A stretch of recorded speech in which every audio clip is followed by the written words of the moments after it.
जो धारा प्रगति की दिशा में आगे बढ़े। हमको रुकना नहीं है। अगले 25 वर्षों में हमें इस देश को उस परम वैभव तक ले जाना है जहां तक हमारे पूर्वजों ने कल्पना की थी। हम कहते आए कि हमारा भारत दुनिया का नेतृत्व करता था, और उस इकोनॉमिक्स के विद्यार्थी अगर यहाँ बैठे होंगे तो पूरे विश्व का 33% जीडीपी भारत में हुआ करता है।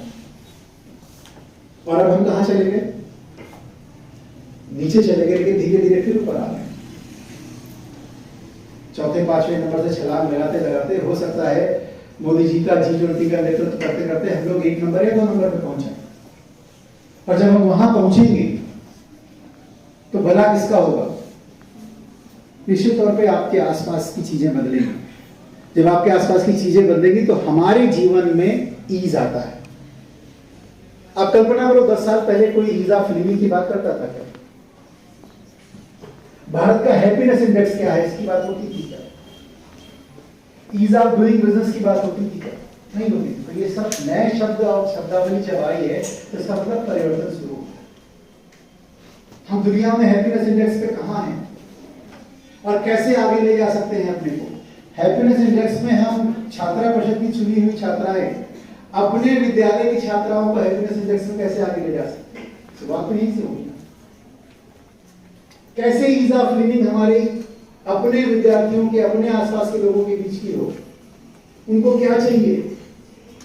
क्या हम सब ये कल्पना कर सकते हैं कि मेरे पड़ोस में रहने वाला जो झुग्गी झोपड़ी वाले में रहने वाला व्यक्ति है, उसके जीवन में क्या हमने परिवर्तन लाने का कुछ प्रयास किया है?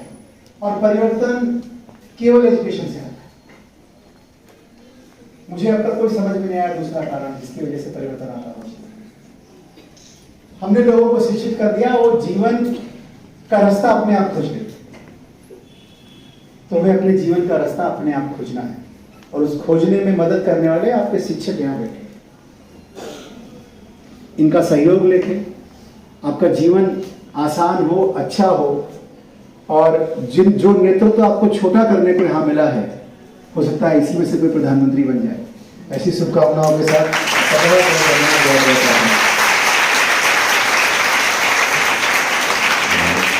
बहुत बहुत आभार। और जिस तरह से सर आपने हमारी छात्राओं को प्रेरित किया, और एक ऐसा लग रहा था कि बिल्कुल एक गार्जियन की तरह से आपसे बात कर रहे थे, आपसे समझा रहे थे, और सब बिल्कुल व्यवहारिक बातें हो रही थी। यहाँ पर कोई भी सैद्धांतिक बात होती मुझे नहीं दिखी। व्यवहार से उन्होंने, और एक युवा, मुझे लगता है छात्रा परिषद के पदाधिकारी का जब शपथ ग्रहण समारोह हुआ तो प्राचार्य जी ने इसीलिए आपको चुना भी है कि युवा नेतृत्व जो हमारे सामने छात्राओं के सामने आता है तो उसकी प्रेरणा कुछ अलग ही होती है। और जैसा आपने जो बातें कही वो बिल्कुल ठीक है कि जो आपको दायित्व मिले हैं, एक छोटे छोटे स्तर से ही सब चीज आरंभ होता है जीवन, और उसके बाद धीरे धीरे आप उसका और विस्तार करते जाते हैं। और फिर जैसी आपने शुभकामनाएं दी, हो सकता है हम लोग को भी वो सौभाग्य और गौरव करने का अवसर मिले कि यहाँ की छात्राएं ऐसे उच्च शिखर तक पहुंची हुई हो कि हम लोग खुद उनको एक सम्मान के साथ इस महाविद्यालय प्रांगण में आमंत्रित करें, अपॉइंटमेंट लेकर। बहुत बहुत धन्यवाद सर।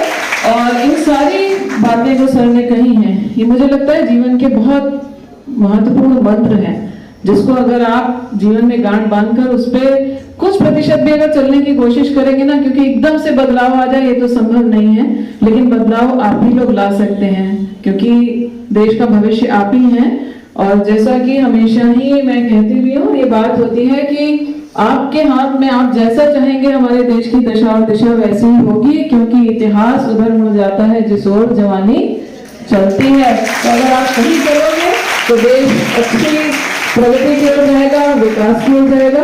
और अब मैं पहले उन छात्रा परिषद के पदाधिकारियों को आमंत्रित करूंगी जिन्होंने विगत सत्र में 2021-22 में, जबकि वो कोविड का काल भी चल रहा था सर, ये भी बताना चाहेंगे, उस दौरान भी इन्होंने बहुत उल्लेखनीय योगदान दिया महाविद्यालय प्रशासन ने बहुत सारी गतिविधियों में।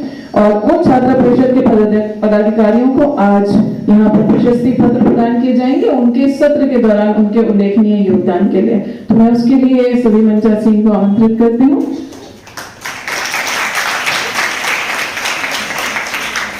सबसे पहले पल्लवी मिश्रा, जिन्होंने एग्जीक्यूटिव ऑफिसर के तौर पे अपने सत्र में कार्य किया।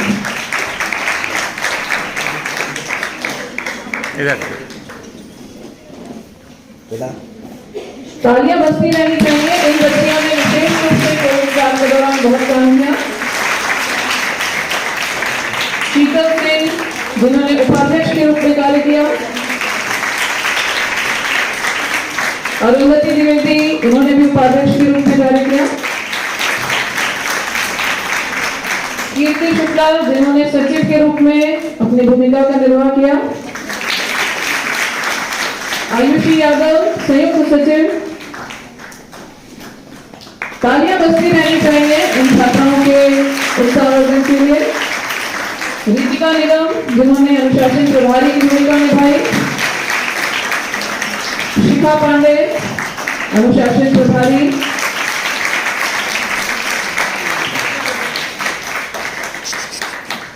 काजल यादव, अनुशासन प्रभारी।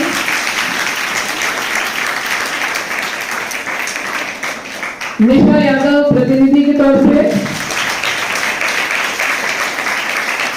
रिया पांडे, प्रतिनिधि। कल्याणी पांडे, प्रतिनिधि। करिश्मा भदारिया, प्रतिनिधि। वैष्णवी द्विवेदी, अनुशासन प्रभारी। इसमें से अधिकतर से यहाँ से पास आउट हो चुकी हैं।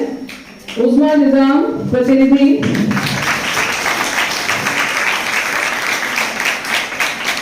और यशस्वी त्रिपाठी, अनुशासन प्रभारी। और अब सभी से अनुरोध है कि जल्दी से एक ग्रुप फोटो आपका भी हो जाए, जल्दी से सामने आ जाए और सभी प्रोक्योर बोर्ड के सदस्य भी आ जाए।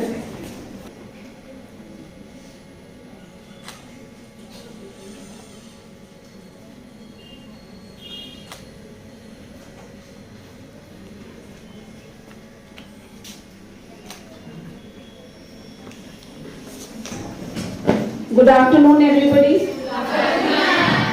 सबसे पहले मंचासीन हमारे मुख्य अतिथि, जिन्होंने बहुत ही सहर्ष स्वीकृति दी और उतनी सहजता और सरलता से आप आए। और शायद ये अभी तक मैंने जितने भी गेस्ट को बुलाया होगा, आप पहले गेस्ट थे कि आपने खुद फोन करके मुझसे कहा कि जो है इसको मुझे पहुंचना है, एकदम टाइम से पंक्चुअली आप आए। और हम आपका जो उद्बोधन था वो बहुत ही उत्साहजनक हमारी छात्राओं के लिए रहा, चाहे वो डिसिप्लिन इंचार्जेस और स्टूडेंट काउंसिल अभी चुनी गई हैं और जो निर्वर्तमान है, जिनको अभी सर्टिफिकेट्स दिए गए, जिन्होंने कॉलेज में अनुशासन बनाए रखने में, डिफरेंट कल्चरल एक्टिविटीज के लिए अपना किसी न किसी रूप में योगदान दिया है। अगर छात्राओं की कुछ समस्याएं रही हैं तो जो शिक्षक हैं और जो अथॉरिटीज हैं उनके पास उनकी समस्याएं लेके आई और उन समस्याओं का समाधान किया गया। क्योंकि एक स्टूडेंट है, यही की एक एग्जाम्पल है कि क्यों जरूरत होती है स्टूडेंट काउंसिल की कॉलेजेस में। तो एक स्टूडेंट है यहाँ की, उसकी मदर आज मुझे मिली, वो काम करती है किसी के घर में। तो मैंने कहा कि वो जाती है कॉलेज पढ़ते, कहीं नहीं मैम वो रोज जाती है। तो उसने कह लगी पर हमने कहा मिली नहीं इतने दिन में कभी, तो कह लगी वो आपसे डरती है। तो ऐसा बहुत हो सकता है कि आप प्रिंसिपल से डरते हो या टीचर से डरते हो, अपनी बातें नहीं कह पाते हैं। तो जो आपकी स्टूडेंट काउंसिल है, जो आपको रिप्रेजेंट कर रही होती है, आप उसके जो पदाधिकारी हैं उनसे आप अपनी बात कहते हैं और वो बात हम लोग तक पहुंचती है, ग्रीवियंस रिड्रेसल सेल के लोगों तक पहुंचती है और फिर उसका समाधान होता है। तो इसलिए स्टूडेंट काउंसिल जरूरी है। हमारे दूसरे अतिथि प्रोफेसर राकेश द्विवेदी जी, जो चीफ प्रॉक्टर हैं लखनऊ विश्वविद्यालय में, तो क्योंकि हमारे यहाँ गर्ल्स इंस्टीट्यूशन है तो उस तरह की समस्याएं हम लोग नहीं फेस करते, पर राकेश जी को अचानक ही कुछ स्टूडेंट्स ने उनके ऑफिस में मतलब अपनी समस्या का समाधान किया, या कल रात में कुछ प्रॉब्लम हुई है तो उसके लिए वो नहीं आ पाए हैं। पर फिर भी मैं उनका भी हृदय से धन्यवाद देती हूँ कि उन्होंने समय दिया था हमें, और हमेशा कुछ ना कुछ विपरीत अगर कुछ आ जाता तो उसके आगे तो किसी का बस नहीं चलता। तो उनका भी मैं धन्यवाद इसीलिए दे रही हूँ कि अप्रत्यक्ष रूप से भी उन्होंने अपनी उपस्थिति के लिए, और आज ही सुबह ही मैसेज किया कि मैं निकल नहीं पा रहा हूँ, फिर भी हम लोग इंतजार कर रहे थे, पर अब नहीं लगता है कि वो आ पाएंगे, पर उनका भी हृदय से धन्यवाद। और जो कोऑर्डिनेट कर रहे थे अभिषेक जी सर के जो है पीए हैं, तो उन्होंने भी बहुत अच्छे से सुचारू रूप से इस व्यवस्था को बनाया, क्योंकि जब आप एक पोजीशन में होते हैं, एक दायित्व में होते हैं, तो सारा बर्डन आप खुद नहीं ले सकते, आपको सब कुछ खुद नहीं याद रह सकता। जो आपके सहयोगी होते हैं, जो आप सारी चीजों को कोऑर्डिनेट करते हैं, उनका भी मैं हृदय से धन्यवाद देती हूँ।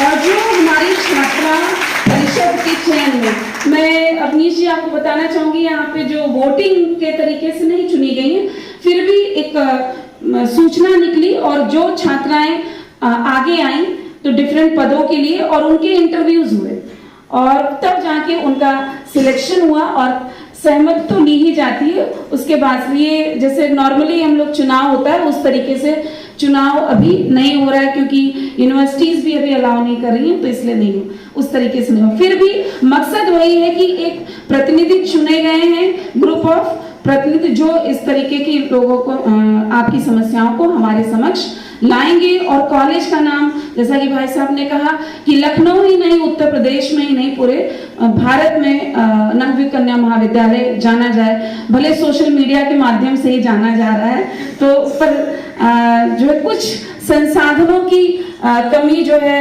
रहती है, क्योंकि गवर्नमेंट अब डायरेक्ट फंडिंग बहुत ज्यादा संस्थानों में कर नहीं रही। बस जो वित्तीय भार हमारी जो चाहे शैक्षिक और गैर शैक्षिक श्रेणियां हैं, उन्हीं को वित्तीय भार वहन करें, बाकी जो है हम लोग को खुद ही संसाधन जुटाने हैं। और यूजीसी ने वैसे भी कह रखा है कि हम, नैक की भी टीम ये मांगती है कि हम अपने कॉर्पोरेट्स से, अब इंडिविजुअल्स से और समाज में रहने वाले लोगों से हेल्प ले सकते हैं। और इसी क्रम में मैंने आपसे कुछ आज प्रार्थना की है, और मैं इस चाहती हूँ, मतलब आपसे निवेदन है और ये आशा करती हूँ कि आप इस दिशा में हम लोग का मतलब कुछ योगदान आप देंगे, जिससे कि कॉलेज में जो इंफ्रास्ट्रक्चर है उसमें कुछ बेटरमेंट हो सके,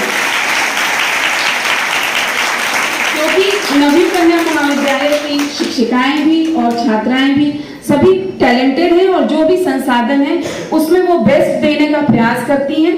पर अगर संसाधन और थोड़ा बढ़ेंगे, क्योंकि जो नई शिक्षा नीति है उसके चैलेंजेस अपने हैं, हालांकि भाई साहब तो इन चीजों को ज्यादा अच्छे से समझते होंगे, क्योंकि उनके बहुत कॉलेजेस हैं। उनके एक कॉलेज में पिछले साल मैंने भी विजिट की थी, तो क्योंकि वो हरदोई में है, तो वहाँ पे एरिया वाइज जमीन बहुत है, और ये पुराने लखनऊ में पुराना कॉलेज है, इसलिए हम लोग के पास उतनी जमीन नहीं, फिर भी जो है उसी इंफ्रास्ट्रक्चर को हमें अच्छा करना है। और समाज से जो लोग सहयोग कर सकते हैं, जैसा कि आप प्रतिनिधि के रूप में, वो भी स्नातक के नाते आपको चुना गया है लखनऊ से, वो भी, तो मुझे ये लगता है कि आप जरूर हमारी इस मंशा को साकार करेंगे।